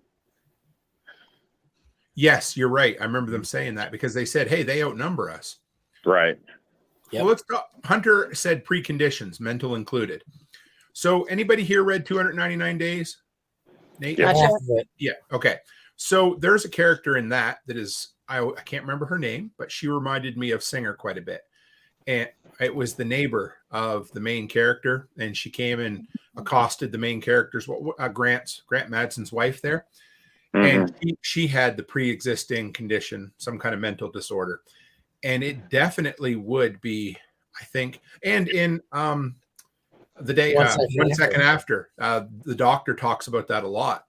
And in this, not as much, but it would be a huge problem, especially a month after, once people start running out of their psychotic medications and things, because I don't think there's many people out there who would prep like any of us would and attempt to have, 3, 6, whatever months worth of, and even that's going to run out, right? But Hunter said 45 days. Yeah. 45 days. And you're going to have the crazies running the nut house for a while. And I think it would be really dangerous. And so then you really got to wonder about yourself, like, what do you do with those people? Because, okay, I realize I lean pretty heavily to the cold-heartedness of any situation, and I'm thinking, like, look, you might feel bad, but you're going to feel bad if a horse breaks its leg and there's nothing you can do for it, and you got to shoot it. So, Yeah, I get it. I mean, Yeah, go ahead, Nate. you also, I mean, you have in this book you have, or it's, I don't know if it's this one or the one before, where the diabetic, they find the diabetic shot himself, and that's where Morgan got the trailer from. Yeah. So I mean, that's it's in this book. And that's the gun he gives to Jess. Yeah. right. And then in 299 days, you have the diabetic who's in there. Mm-hmm. I'm not going to talk about that because I don't want to spoil that one, but that whole situation will, it's serious. I mean, pre-existing conditions are major problems when shit goes down. I will. 99 days, Tim. Have you listened to the ones that were kind of the spinoff from that by his current partner? Yeah, I didn't enjoy them as much as 290 Days. I loved the first book where she was a single mom clipping coupons, but I lost interest toward the end. But yeah. Go ahead. I enjoyed that perspective just because it's a perspective that you don't usually get to see in book like that. So in 299 days, I'm not going to spoil anything, but the solution they came up with was basically strapping somebody to a bed or confining them. And that sucks, but it's basically how we treat Alzheimer's patients at this point, right? Yeah. Right. And I mean, in 1 second after, Alzheimer's patients wandered off into the woods and never came back. So you're protecting them from themselves and other people. And it's tough because as an anarchist, we think, or a voluntarist where everybody should be allowed to do what they want. That's a tough pill to swallow, but it comes to that point where I guess if somebody's not in control of themselves anymore, something has to be done, right? Yeah. Yeah. We've actually looked into this. Yes. Between myself, my aunt, and my cousin. Okay. I actually have a cousin who is a bipolar schizophrenic. Oh, okay. And at the last family picnic, she was telling me, and it was all kind of in hushed tones, that her mom has started putting away food and anything that's dry and anything that's storable. She can't believe her mom has started putting stuff away like that. And I told her, I think that's completely rational. Yes. And then as I was talking to them a little bit farther, that's where we got into the whole keto carnivore discussion. And they were telling me that according to some of the research they've read, going keto or carnivore will actually help with the schizophrenia and with some of the mental issues like that. And I actually went on one of the live chats with Dr. Berry, and it was, I brought it up and everybody's like, yeah, it actually helps to level out some of the brain chemistry and help to alleviate some of the psychological issues that people have. I mean, if that's all you have, hell, try it. I don't know. I mean, I don't know where you go. I mean, I know for whatever reason there was, I hate using the word crazy, but there, I mean, what did they call it back in the day? Like when our grandparents were kids, there was always somebody who was off the rocker, and some people just couldn't be helped. But man, if diet or exercise or anything can help, you got to try everything. I mean, it's like Nurse Amy talks about all of the different herbal remedies that are available that could work, or at least are better than nothing, right? Because you have to. Yeah. What are you going to do? Yeah. How about the fire station when they broke into the fire station? Did anybody feel that in their shoulders? Yeah, that's sledgehammer. What is it? What you mean with the sledgehammer? Oh, every time I heard them smack, or they talked about smacking the wall, my jaw ached because I have beat on concrete with sledgehammers before, and it's not a great process. What I don't understand. So the only thing, they didn't really describe what was wrong with the door. All they said was the door handle on the outside was missing. Well, if the door handle's on the outside that's missing, you should be able to get into the mechanism to open the door from the outside. I it was, I don't know. It seemed like it was locked. I thought it was one of those locked from the inside, no doorknob on the outside. Even if it's locked, Rachel, you should, if you're looking at the guts from one side of it, you should be able to get in there with a tool and unlock it and open it, because they were saying it was just a handle on the other side. That's how they were able to get a wire on it and just pull it and open it. I had to chuckle when I eat, because Duke does a great job with it, but when Danny's on the other side of the, like, he's inside there and he's like, pull my foot or whatever he said, or pull the door. That is what he was saying. He's wanting to pull the door because he had the latch pulled. And, yeah, and you could barely. That's the only time they alluded. They said the door handle was missing, so they had to get something and pry the door open. So here is what I was thinking as well. Hunter said they didn't need to break in because someone already had a pick set. And I wondered about that. I don't know. Whatever, it made for good theater. I enjoyed it. I was sweating right along with them. And when they said that it was poured concrete inside the cinder blocks, I thought, oh my God. Because, if it's relatively new concrete, I'm thinking, that's going to be miserable. There's just no getting around it. In all fairness, I have a lockpick kit, but I did not know that you would not need that to be able to get in. That is, so I have a guy coming on in a couple of weeks that does lock picking, that kind of stuff, because it's a skill I really, really want to learn. And I haven't, I have bought a few different devices to do it, and none of them have worked for me. So I really want to learn. So I need to find what's going to work for me. And for me, I have a practical reason because I secure houses, but. Right. I practiced some with a set that I've got that I've picked some like padlocks and stuff pretty easy, but I kind of got a little bit of an edge. My grandfather was a locksmith for years before he passed away and everything. So just hang around a little bit and you pick stuff up. But me and my best friend had to credit card a latch on a door today to get in because I couldn't find the right key for it. It's in a building that my dad and my brother own, and I needed to get the friggin' roofing guns out of it that he had in there. And I had all of his keys and none of them was working. So it's like, well, here we go. Did the old credit card trick. And I love the credit card trick. If the latch is facing the right way, it works great. And if it doesn't, so I have some older rental houses that they've been beat up over the years, but a pry bar, or honestly, one of my favorites is a long handled slot screwdriver, and put it in there and just kind of work it back and forth. Either pry it right out of the jam just a little bit, or get on the latch and work it out. Yeah. I mean, I've had a lock pick set for about a year or so. It's sitting around here somewhere. I have to go find it, but my plan was to put that in the car for bug out bag, type stuff. So you never know. I mean, it doesn't do you any good if you don't know how to use it. Exactly. You got to practice ahead of time. Well, confession time. I carried a tire plug kit in my vehicle for almost 2 years before I learned how to use it. So sometimes you do stupid things. Now I can plug a tire with my eyes closed, but I did. I went all the way across Canada and back, had it in the vehicle, and thought, well, I guess maybe I'll learn if I have to. But no, you're not going to learn on the side of the highway. Let's put it that way.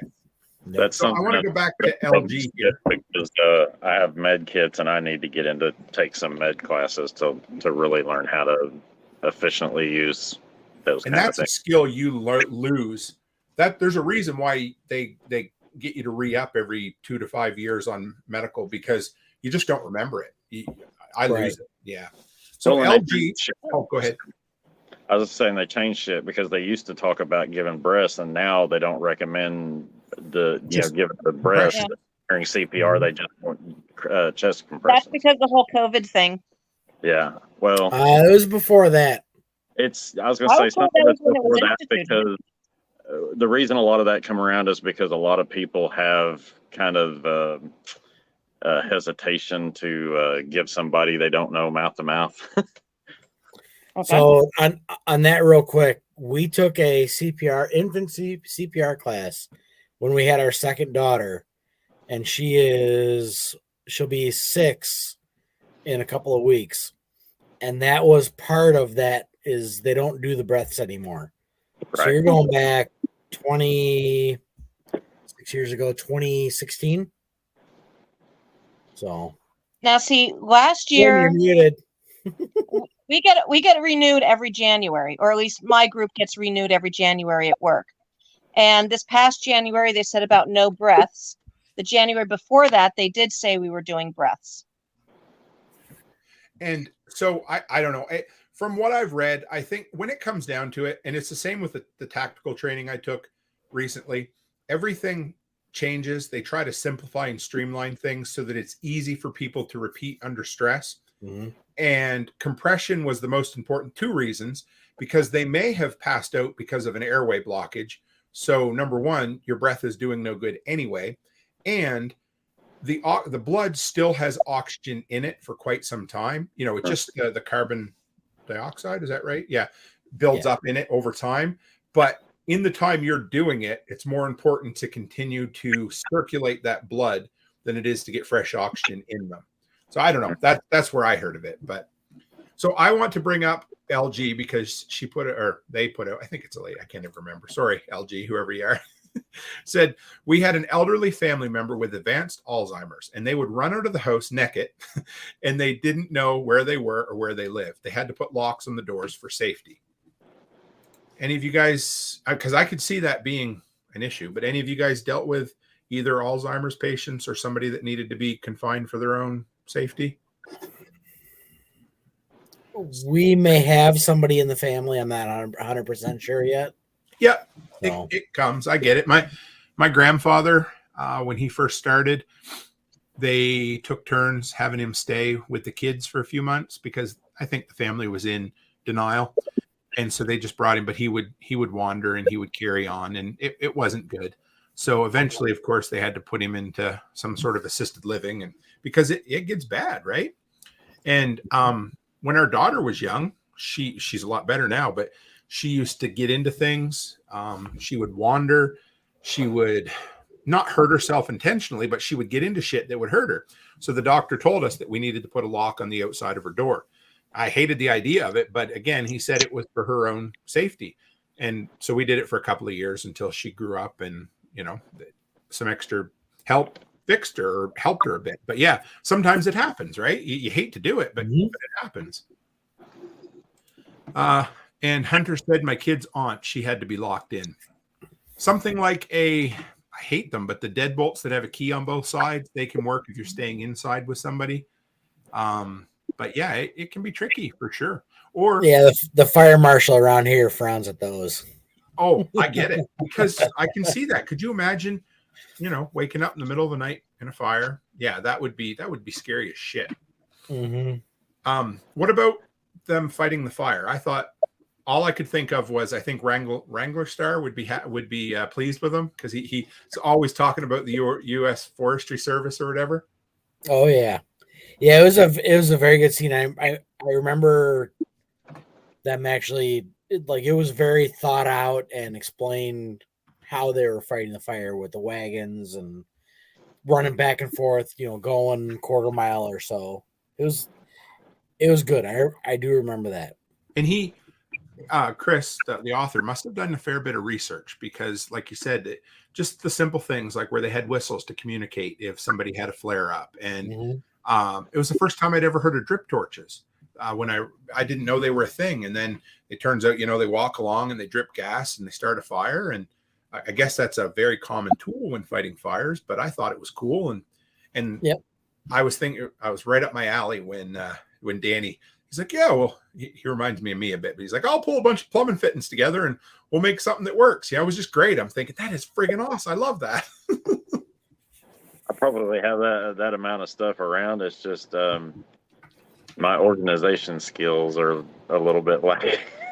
Hey, mine aren't great, but so, on the topic of moving water from one place to another, I did bring home a bunch of tools from Harbor Freight. Since I'm a Canadian, we don't have Harbor Freight. And the one I'm excited about is the Bauer pump. It has 325 gallons an hour, but it's dual power. So you can run it off the battery and it has a 120 outlet on it. And I'm so anyway, I just, had to get my tool talk in there for a minute. That's something continues to surprise me about Jack is he continues to stick with the PVC instead of trying to trade it out for the PEX. And man, I tell you what, once I started using PEX, it's like there's no going back. No, PEX is friggin' awesome. Oh, Were you gonna say, Nate? Yeah, we have a 15-20 gallon per hour pump here. It's a 120 volt plug-in that we run off our rain barrel. You got that thing from Harbor Freight, right? Oh yeah. Yeah. Yeah, that is like house pressure off of a rain barrel. And it's an inline pump. What size did you say it was? 15-20 per hour. Cool. So yeah, go ahead. We do that with our garden, and it is like house pressure. You hook it up to a 75-foot hose and you'll clear across a 40-foot garden, no problem. Man, I love that. So we've been an hour and a half. So I fixed I went through Goodreads again. There wasn't as many bad comments, but I did find a couple. So I'll share them with you guys, and then we can maybe have a few final thoughts. But so this one, and I didn't put their names down. Something I did notice, a couple brief kind of observations. Number one, a ton of the people who reviewed on Goodreads were part of this program called Penguin's First to Read program. So it sounds like they were giving out free copies, early release, to people to build up excitement over the series. So I think a lot of people who wouldn't necessarily read it, got it, were required to read it, and then had to write a review. So I think that hurt some of the early books on Goodreads if you look at their reviews. So that makes sense. And Hunter says, what is it? And it's PEX. And I should do a half a show on PEX sometime. PEX is great. But anyway, so first comment was, okay. Maybe this was the slowest of the series so far. I am sure I'm not the first to say it. The book ended on a high note. I'm sure the next will be crazy. I don't know how you could call this the slowest of the series. I think book 3 was the slowest. We talked about that, how it was, but it's still like when you look at everything that happened in book 5, and it's not a long book. How long is it, John, in hours to listen? Was it 10? It was like, for me, it was like 6.5. So I think it was like 9 or 9.5 at regular speed. It's about 9.5 is what I counted it out to. So you've got a book that includes, at the beginning, the DHS people getting sent off, Singer getting stabbed, Ian having his neck broken, a guy getting shot over a can of corn, three pedophiles getting their hands completely mangled, a fake sheriff who shows up and they laugh at him, Morgan, we didn't even talk about Morgan getting the sheriff star, and with an entire backdrop of a forest fire. I don't know how they could call this the slowest of the series, but whatever. Unless you get into book 6. I mean, is it book 6 or book 7? It really takes off. But at this point, they were not going to talk about that. No, but they were writing up to book 5. Yeah. So, I mean, book 3 was, well, we said it a few times. Book 3 was very slow, but it was designed to have that character development. What's that? Character development. Yes, character development, and then that revelation at the end that Jess and all of them are in the camp, right? Yeah. And then 4 was all about the liberation of the camp. But anyway, we're all fans. So, and the other one, this installment in the series was a bit draggy in parts. Had a reasonably satisfying resolution. Overall, the series had a decent plot, but I found the main character too much of a loose cannon. The females were all really lame and needed men to rescue them. They could have killed off Mel in the second book, or even the first one before Morgan got home. She was annoying, clueless, useless. Still, I learned a bit about how to make soap from Thad. Who knows when that may come in handy. Rachel, you want to comment on that? That person needs a smack. So I need to tell you this.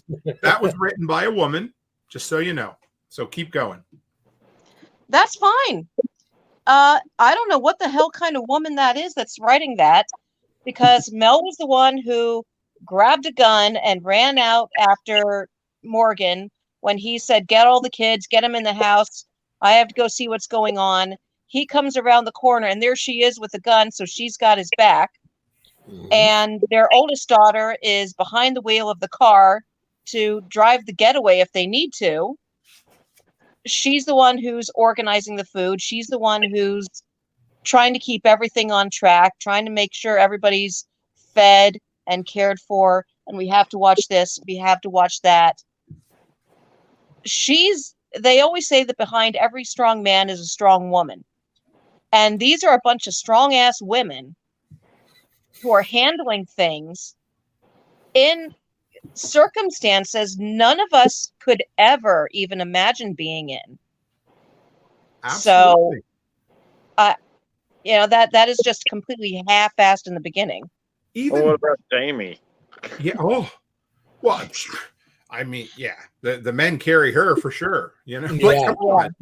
And even let's go back as far as Jess in book number 1.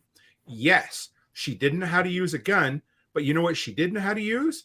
She was able to recognize that Morgan could help her, and she was strong enough and independent enough to come up to him and say, hey, I'm going to travel with you. And she, was she perfect? No, but she was independent, and she survived because she did. Yeah. I don't know. Wherever this person came from, I think they read a different book than we did, or their idea of a strong female character is different than what we think. So she's looking for Sigourney Weaver. Or Linda Hamilton, right? Something like that. I don't know. I guess so. And if you look, I'm not going to go down that road. Anyway, so Hunter says Mel even came out drawn when Sarge banged on the door right at the end there. And yeah, she did. I don't know. And she held the family together while Morgan was possibly dead. I don't know. Is there the only weak character I can think of is not Fred, but Mary. Right? She's really the only weak female character, but she has trauma that she's working through, and she makes headway, doesn't she, Nate? I mean, Mary is the one in this whole situation I'm amazed is still breathing. Yes. Right. After giving up Jess and Fred in book 3. Yep, you're right. I am shocked she is still breathing. And I'm the one that said she had to go. Yeah, you did. Yep. You're right. And I agreed with you, definitely. Was it book 3 or book 4? That's how they book 3. It had to have been book 3. 10 to 3. Okay. Yeah. Speaking of like Jess and Jamie, now that they're all, and Mike and all of them's in the same place, and he's been kind of trying to play on both of them. Get all up on them. Yep. Yeah. Of course, Mike tends to dig his own freaking graves, but I mean, he's always poking the bear who is Sarge. So it's true. And I'm not going to spoil this, Rachel, but there are more female characters introduced later in the series who are as strong or stronger than any of the women. So yeah, I don't know. I just don't know where people are coming from. That's all. Farther in than this, you got to be strong.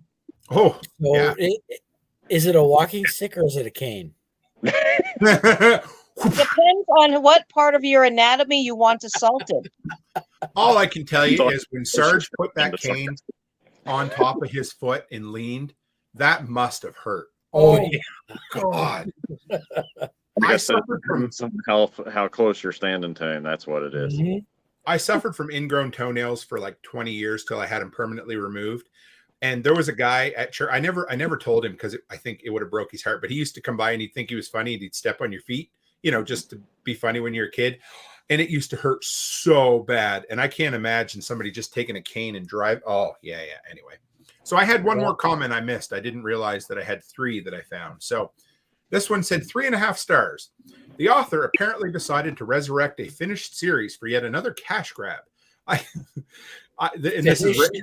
Yeah, I know. This is written at book 5.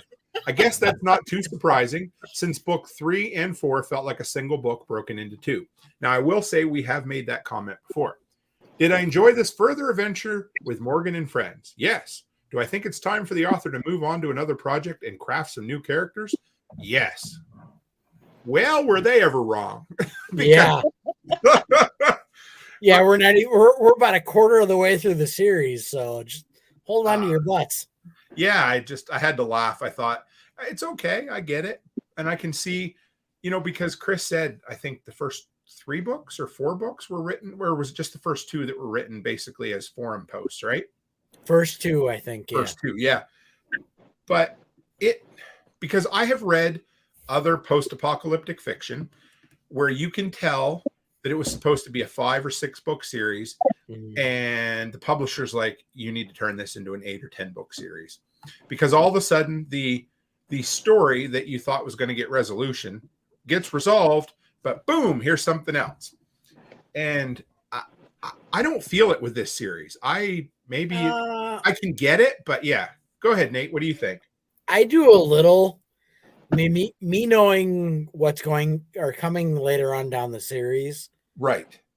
There's a lot of stuff that at the end of these books it could end. Yes. I think in almost any book other than book 3 could have been an ending, really. Yeah. But the fact that Chris comes up with good ways to further the story on, I think is, the bigger thing. Yes. Like, these stories are really good the farther and farther you go on. They get better. They do. Right. And it's not like, I don't know, I'm trying to think of what stories this happens in, but sometimes you end up the protagonist ends up fighting the same bad guy, but just in a different color coat. You know what I mean? It's like, yeah. And Hunter's it ends like 299 days, where the last book on that was pretty well trash. It just like it was a filler just to make a 10th book. Is that the General's book? Yeah. Or that book. I don't. Yeah, I think it was a 9-book series, and that was written afterwards, because everybody I've ever talked to, I never finished that book. And the series was great. I still put, anyway, where I'm at with this. I used to listen to their podcast, and I think he even mentioned on there one time that like they wanted a 10-book series, and so he had to write a 10th book, and it was like, I get it. I do. If you're, is what it is.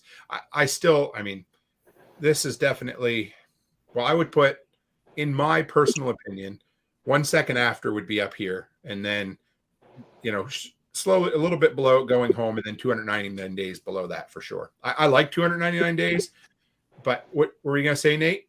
I would go with, 1 second after going home, and then the zombie rules. Oh, yes. Although so we're going to talk about zombie rules for a minute, because I really liked it until, was it book 4? And if nobody wants to hear spoilers, plug your ears if you're ever going to read the series, or true. Because they clean house at the end of that book, and everybody other than, I was just like, it almost felt like he wrote himself in a corner. He's like, I'm going to kill everybody, and just start with the main character. I'm like, fuck that. But anyway, that's where I've stopped, and I may get back to it, but yeah. So yeah, man, it gets a little better. It does bug me a little bit on some stuff, so maybe we'll have to do, once we finish going home, we'll have to go over to rules. I would. Yeah, we could, or maybe even do like a 2-part series where we talk about most of it, or I don't know. We'll make it work. How many books in that one? I think there's 10, isn't there, Nate, in that series? Or 14, how many? 14, I think. And counting, or is 14 done? 14, I think, is done. Okay. Because like Mitch Rapp or Reacher and some of those, they're like 27, 28 books in on those.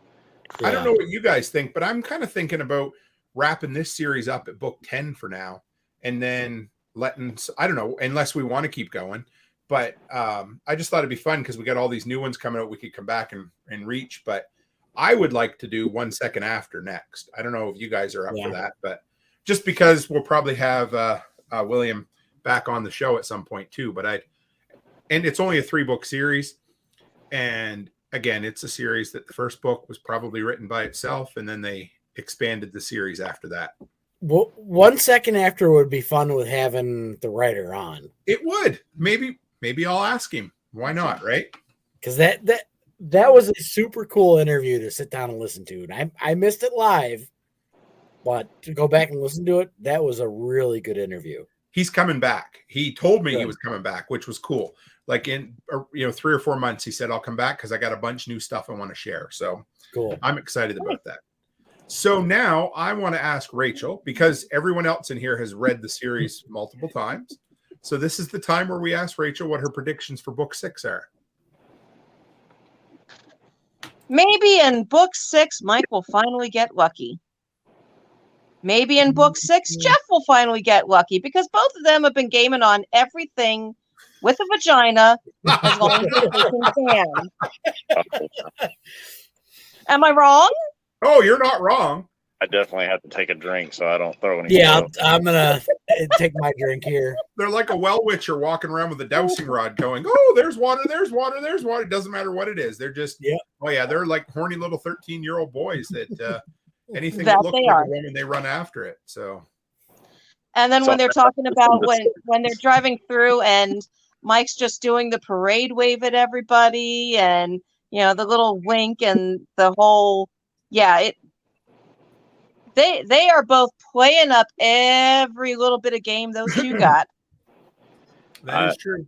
Go ahead, John. I listened to 6, but I have not gone any further past 6 because I feel like if I go more than a book or two ahead, I start to get confused, and that's why I have to go back right before we go through it and listen to the book again, like I did on, I don't remember, it was Wednesday or something of this week, and so I'm like, okay, that's what's in that book.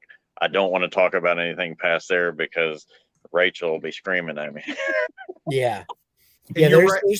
Go ahead. Dave. There's 2 big things that I know that are coming, and I don't want to mention because I don't remember where they are. Yep, it happens. I get it, and I love having Rachel on here who's only read up to this point, And LG says book clubs reviews are fun when the author is there.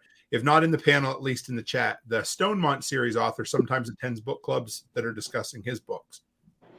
I think that's cool, and that would be a bit humbling as an author too, because you might be privy to some criticism that you maybe didn't want to hear, or you know what I mean? It would be. Yeah. So am I wrong or right? Hasn't he written another book that doesn't have a connection to this series? He's written a bunch. Yeah. I was thinking I listened to one here recently that didn't have anything to do with this series that he was the author of. So Requiem for Charlie, or Charlie's Requiem, takes place during the same time, but it doesn't include any of our characters. It's a girl who works in the pharmaceutical industry and she has to survive. I read some of it, but then he also mentioned during the interview that he had a couple of other books that were not even in audio that were unrelated that he really enjoyed. I think I listened to it's either a book or a short series. It may have just been one book on this whole deal where it's about this guy. He was a prepper and he worked in this office, and he ended up after this whole lockdown went and happened. It was like the head of the security. He teamed up with that guy and some other people to get out of the freaking city, and they were in some huge city, and they were headed for Texas because there was this whole splintering of the country, and Texas split off, and so they were headed for Texas because it was the only place that you could actually still live free in the country or some crap. Was it Cry Havoc? It may have. Because I'm looking it up here. That one I've heard a lot about. He wrote Rambling Man that came out in 2020, and then Cry Havoc came out in 2016. And I've heard a lot of good things about Cry Havoc, but I've never listened to it. And then there's 4 books in the Charlie's Requiem series, but they're not technically by Chris. They're more like a guy wrote within the series, kind of similar to there's a few big authors that do that now, where their name is like an executive producer of the book. They just kind of oversee it. So Cry Havoc sounds familiar. I think that may have been it. And we got Rational Anarchist just showed up as we're calling it a night. But howdy to you too. I was able to make it. It just the timing worked out great for me tonight. Rational said Cry Havoc was okay. I'm going to have to listen to it because if I get into a series and I'm not feeling it, I just cut it off and stop. And that's what happened with Charlie's Requiem. I got a book and a half in and it was okay. I've got a couple other ones that I'm kind of, I try to go back to. There was one John Willis recommended about an EMP as well. It's a lady who was a pilot. Do you know that one, Nate? Ooh. Was it Lights Out maybe? I don't know. But it's Mike something that wrote that book, I think. Yeah, it wasn't bad. I never. Yeah, it's, oh God, what the hell is it? It was good. I remember listening to it. Rational Anarchist said Tom Clancy's dead, but they're still making his books. Absolutely. Yep. Now you're going to make me go look that one up because I know the guy flies out to LA to get to his daughter. Oh, we lost Rachel, did we? Bye, Rachel. And it might have been, it's a little bit of a zombie movie, if I remember. Okay, that could be. So Lights Out, is that the one where the girl had been kidnapped and she was being held in a basement in Michigan, and the book was about her getting home and them building a community and stuff? Because there was a book written by a woman that followed that line. That is, I think that's L.L. Akers, Lisa Akers. Is that the one? I read her series and I remember that. That was in that book. It was Fight Like a Girl, Run Like a Girl, Run Like the Wind. Is that the series or no? Doesn't sound familiar. It's all about an EMP hits and she's being held, and she's been held by this guy in a basement, like no, I know what it is. Yep. I've got it in my Audibles, but I think anyway, it doesn't matter. Yeah, and it's an interesting twist on the book though, and because the guy was a bit of a serial killer, right? Or maybe not a serial killer, but a whatever you want to call it. Yeah, he was a real creep, obviously. Yeah. He kidnapped her, and he was supposed to be like, his brother was best friends with her husband. That's the book series I read. Yeah, we don't want to ruin it too much for anybody, just in case, because it's okay. That was another series. It was written by a lady that felt like, and I think she even talked about it in the foreword of one of the books. It was supposed to be a 6-book series, and they changed it to an 8 or 10 book series. And her name was, I think her name's Kayla Stone or something like that. Yeah. How I remember that, I don't have a sweet clue. But anyway. Well, we've been almost 2 hours, guys. Wow, this was a fun one. I didn't even get through one glass of bourbon, but that's okay. One of those nights. Come on. One glass of bourbon. I'm like quarter of a bottle deep. I know. Just one of them nights, So in case you're curious, Berkey water, ice cold Berkey nothing wrong with that. What's Rachel drinking tonight? Seltzer. Nice. Hard seltzer. This is literally all I drink at the house, and except for in the morning, I have a couple herbal tea. And side note on that, it's a lot of times it's Jack's blend from Red Dragon. So yeah, nice. And this is usually Berkey water in this. Anytime you see me drinking that, so.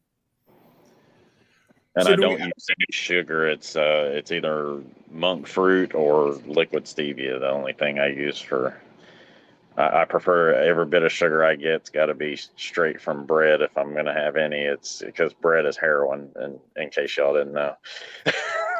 Rational says black coffee. I don't know if you're ex-military or not, but it seems like everybody I've ever met who's military drinks their coffee black. Maybe not everybody, but almost everybody. So, and that hollow roast black coffee. Oh yeah, it's great. I drank a bunch of it. So I had to make a run for Nicole, pick up some stuff. She was going to give me gas money to go get it. I said, we'll just trade. Give me 2 pounds of hollow roast dark. And so I came home with 2 pounds of hollow roast dark. So it was a coffee trip because, Rational said Marine from 93 to 0, double lot. So I also came home with 20 pounds of green beans. So my buddy James, the CEO of the Prepper Broadcast Network, he has disaster coffee, he calls it. And he calls them bunker beans, and he sells them in 10-pound bags, or is it 5 pound? I don't know, whatever, big bags anyway. And they're unroasted beans, and they'll store indefinitely without, until you want to roast them. So it was pretty cool. Yeah, we actually found out from one of the guys that we talked to kind of in our network, ham radio network, that he owns a coffee plantation down in Puerto Rico. That's cool. It's 180 something acres, he said. And his coffee is the coffee that goes to the Vatican. Yes, sir. Wow. So, I was pretty shocked. He's like, I wish I could sell you guys some, but I can't. So it's probably on. Yeah. Do any of y'all know M.I. Gardner? They got seed company. Yeah. So neat story about coffee for him and his wife. Like on their first date, they went to this terrarium and they had a coffee plant there where you wasn't supposed to pick up any of the beans, and they picked some up and they kept them. Well, he planted them. He's got a coffee tree growing that he moves in and out every year of the house, and they get just enough coffee off of it to both of them have a cup of coffee basically every year. It's not much, but it's kind of a neat little. nice. I mean, That's cool. How neat is that to have that from their first date, and they've been married for several years and got one kid and one on the way, or if she hasn't had it yet, I'm not sure. I haven't seen, but it's pretty cool. Well, guys, yeah, I don't know where I always ask everybody to say where they can find you. Rachel, where's the easiest way if anybody wants to follow up with you? Telegram. We all love. Yes, we need to plug the hell out of the Telegram group. Go ahead, Rachel. I'm on your chat. I'm on the Lots chat. I'm on the Liberty Meats chat. I'm on the Wingtober chat, which Nate is still on with me. Yeah, although I know somebody on here bailed. I sure did, yes. I don't feel the least bit bad about it. I was feeling very overwhelmed that day, and I'm like, you know what? I need to drop the non-essentials. So that went out the window. But yes, I think all the Canadians need to apologize for quitting. Was there another? Yeah, Kristen too. Oh, I didn't know he quit. Yeah. Now, come on, Nate. If they weren't quitters, and they would have done like we did, and they would have got their independence the way we did. Right. I always joke. I said, you guys fought for your independence, and we waited around till the damn queen got tired of us. So, yeah. Awful. So, Rachel, why should people join our Telegram group? Well, I don't have a Telegram group, but I'm on your group, and your group is freaking awesome. In fact, did you hear the nice little salute to you that Jack did this week? No. Yep. Jack was talking about how he was listening to your presentation at SRF. Okay. And how proud of you he was. I'm behind. See, you're gonna make me cry. That's awesome. that was a real boost for him to see the success you're having. And he said he was talking about how he just knows that you're gonna blow up. So he knows that you are going to do great things. I got to go listen to the episode. It was cool. I got to tell you, he come up to me after I did it, and he said he was proud of me, and that's got to be one of the fucking proudest goddamn moments of my life. There's lots of other things, but as far as my content creation career, and to share the stage with Jack, John, and Billy, that was pretty fucking cool too. Sorry, yeah, but anyway, thank you. I got to listen to it now. That's Jesus, that's cool. Thanks for telling me that, Rachel. Oh, I was actually listening to it at work, and as I'm listening to this, it's like, yep. It's like all the things he was talking about, how you inspire people, and you've done this and you've done that, and it's just, yeah, he really gave you a big pat on the back there, buddy. Oh man, it's probably a good thing you warned me, because I'd have probably been listening to it somewhere, and I probably started bawling like a baby just because. Yeah, sometimes it hits you, right? It's cool. Thanks, Rachel. I'll gotta go listen to that. So I was actually going to mention it on your chat this week, but I've just been so busy. I haven't been on any chats. I'm trying to get caught up. It's just awful, but that's cool. Thank you. Honestly, I was more worried about you like missing out on it because, well, I'll skip this one. And it would have been that would have been the one you missed out on, was the one you should not have missed out on. I remember a few years ago, Jack said, I want everybody to be so successful that they don't have time to listen to my show. And that's happened to me. Wow, Jesus, that sounds really full of myself. What I mean by that is there's lots of times I just don't have time to listen to the Survival Podcast at this point, and I send content to him all the time for the Expert Council. But it's just there's so many things flying around. It's like I'll get to it, and I do. That's the nice thing about driving. I got plenty of time, especially when like Jack stuff and a lot of the stuff I listen to, it's double speed. So, I mean, it might be an hour-long episode and it's like 30 minutes. So, so true. How about you, John? If anybody wants to follow up with you, where can they find you? Like Telegram would be probably the easiest place, and I'm in several groups besides this book club group and your regular group and the TSP stuff, the American Breast group. I'm excited to see that community coming up because I had sent stuff about the American breast chickens to Jack a couple of times, and this last time when he actually got in and started talking about it was the last time I sent it to him, and I was glad because I want to see that breed become more prevalent, and because it's such an awesome freaking breed of chicken. So you're the reason why we have that chat going on. You bet. I'll take credit for that because I got it from that just absolutely lovely couple that does that Living Traditions Homestead YouTube channel, and I don't know where they found out about it, but that's where I heard about it, was through them, because I watch all of their stuff too. They're just an awesome couple, but and I turned him on to them a long time ago. I don't know if y'all remember when he was doing the YouTube channel of the week highlight that he used to do.